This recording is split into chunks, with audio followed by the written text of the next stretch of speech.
So just to introduce the meditation, we are taught two main methods to meditate to achieve bodhicitta. And this is one of the methods, and the other method is the Tonglen, taking and giving, that we did yesterday evening, and we'll do again tonight. But this is the other method, the 6 cause and 1 effect. And it's a very helpful analytical meditation to take you in a step-by-step way to help you actually achieve bodhicitta. So, Lama Tsongkhapa said the teachings can be called Mahayana, but actually it's the person that has to be Mahayana. We have to develop bodhicitta within ourselves. So this is a really important method for way in which we can genuinely, eventually experience bodhicitta. So at first it's, as Andy used the word, more contrived. We practice and we get so far, and eventually we actually, this becomes spontaneous, intuitive, completely the way we are and see things. So it's a stepping stone, this meditation.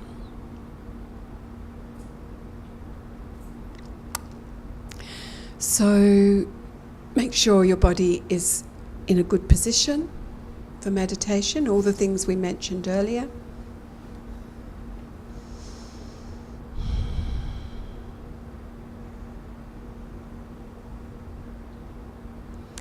And putting aside all the things that might distract you, that you might need to do later, just put them aside for now.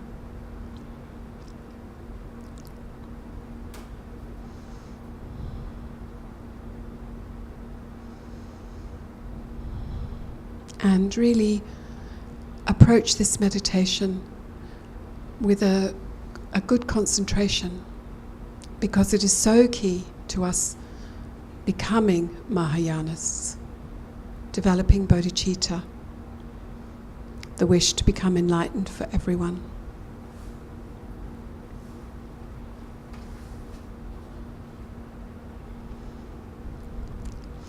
You may be familiar with this meditation. If you're not, actually the first step can sound very radical. All sentient beings have been my mother. All sentient beings have been my mother. So this takes some work, but it's really worth it, because it's a fundamental step to relating to all beings closely, caringly.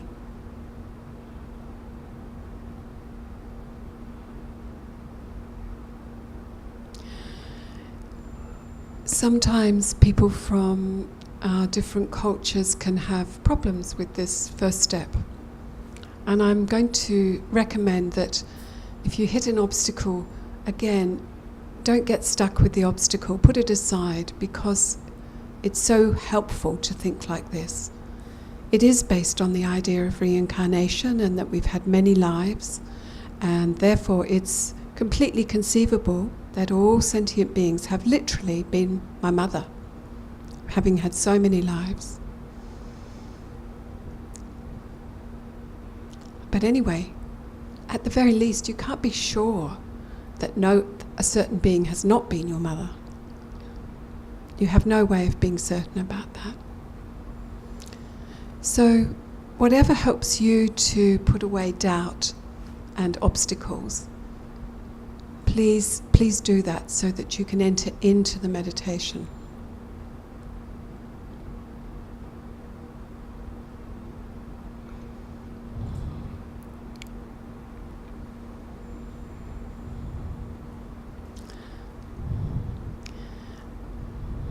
And the idea behind this is that if all sentient beings have been my mother, all sentient beings have been incredibly kind, protective, nurturing,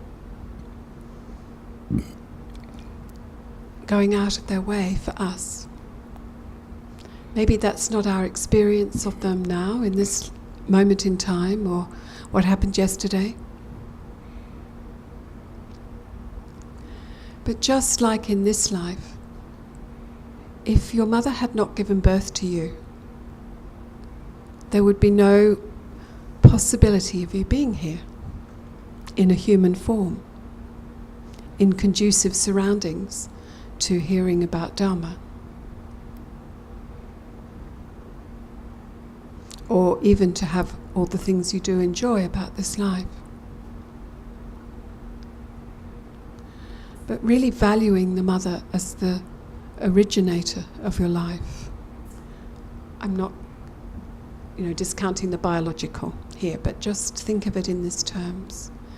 And then thinking, if someone hadn't held me, clothed me, fed me when I was so helpless as a baby, again, there's no possibility of even being here.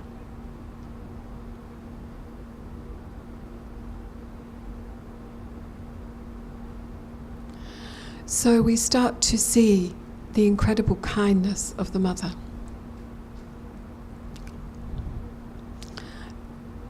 For a baby to survive, the mother has to put the baby's needs first.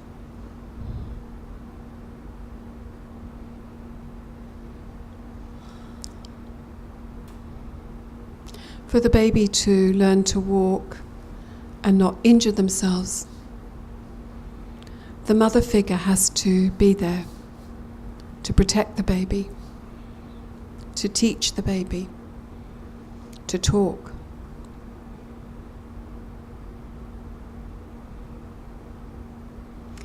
Sometimes the mother figure is a father, sometimes the mother figure is a nanny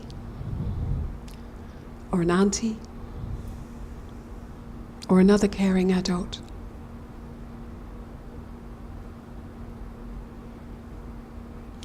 So the Buddha distinguished all of these when we're talking about mother sentient beings as the aspect of the biological aspect of giving birth, the aspect of nurturing and caring for someone, and the kindness aspect. So we include all of this. So we're using mother in a generic way in this way too.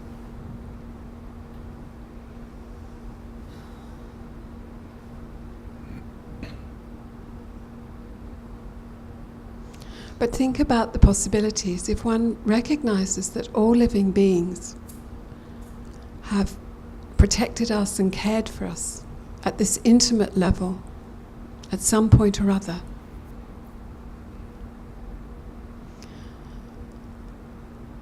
and have shown us such kindness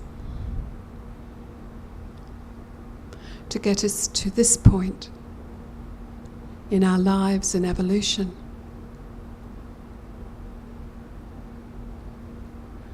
this is really, really incredible, and it completely opens our heart to all living beings by recognizing their great kindness.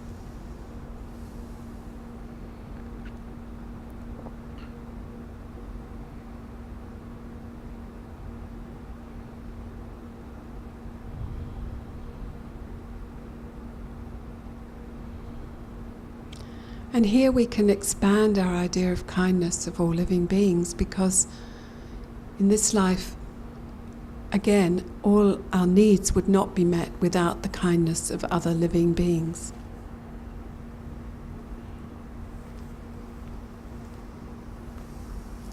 So this is really open-hearted appreciation, recognition.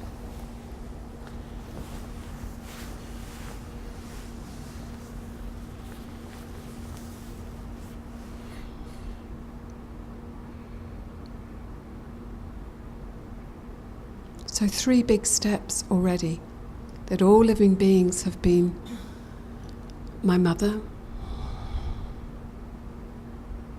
that all living beings have shown such kindness to me, and I appreciate the kindness of all living beings.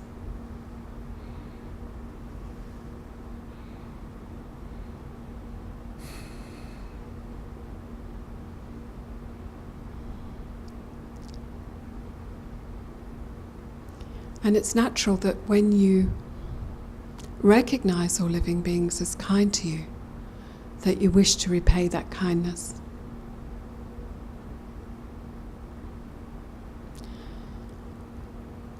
Maybe even just on the simplest level in this life, when someone is kind to you, your attitude becomes one of wanting to give kindness back. You know, we might be just talking very simple material things, but when we realize in this vast way that all living beings have been like my mother, have been extensively kind, and we appreciate that, we want to give back that kindness. So this generates a deep love.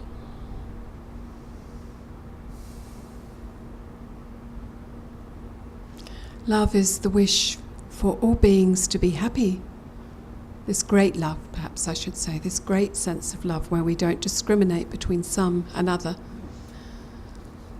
This love itself is wanting another to be happy, but here we're thinking all mother sentient beings. We want them to be happy and avoid suffering.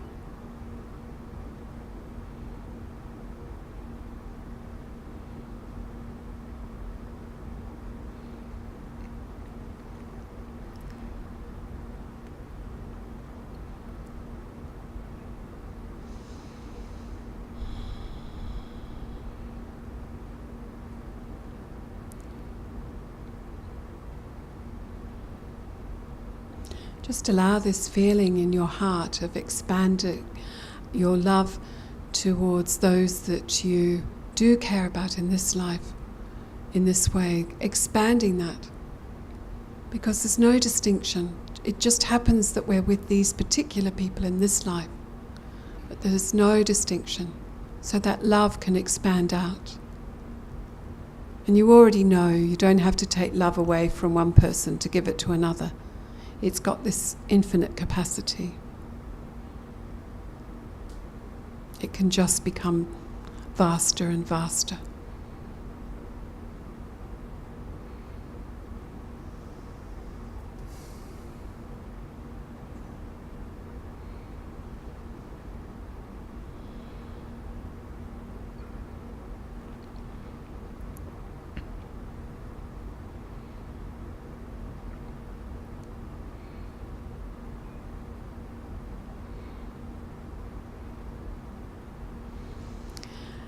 And based on this, we equally have great compassion. We do not want any living being to experience suffering or the causes of suffering.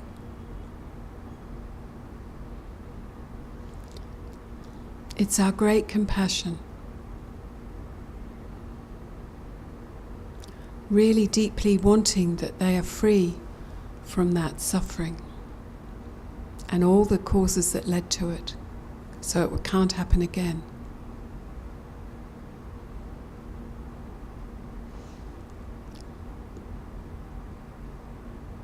We don't want to repeat the same suffering.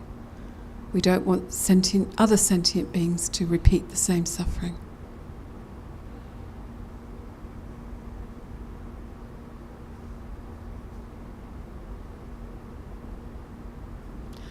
So again, we generate this vast compassion for the suffering they do experience and wish to free them from it.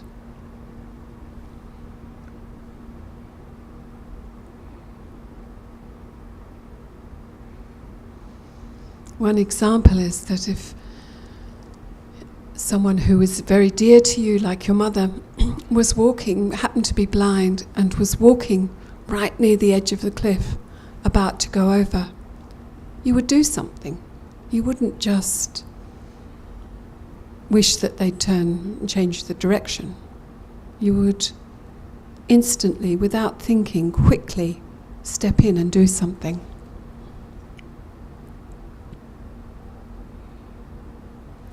So this is generating the Bodhi mind that I will do something. I won't just think how wonderful it would be if they were free from suffering and its causes. I'll do something.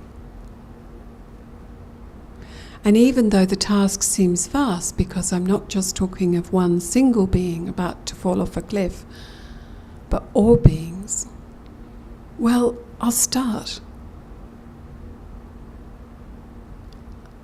That's what I have to do.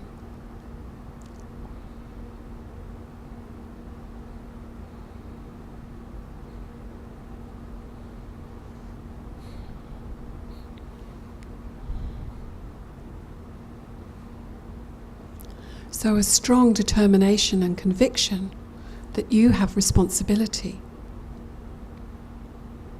universal responsibility. Not leaving out any single being from your responsibility.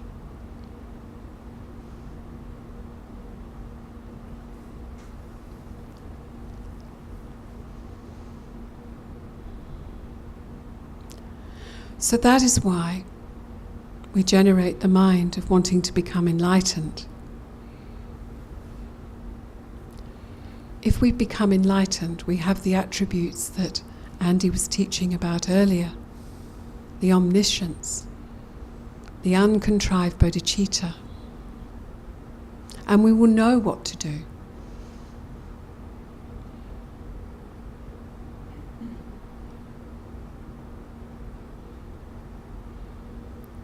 And we'll have the stamina, the willingness. There'll be nothing holding us back.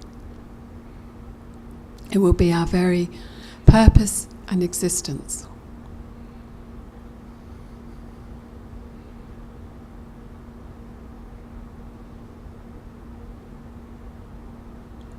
Becoming enlightened for the benefit of others.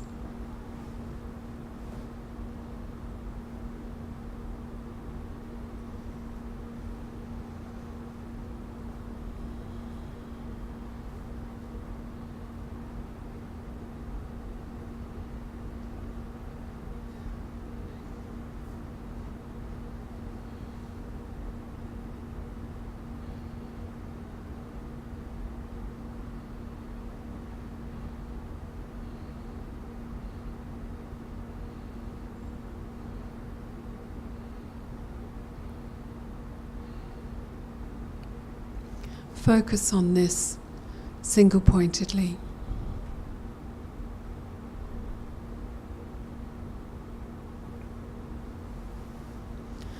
The strong determination that I must become enlightened for the benefit of others, and that I will do that.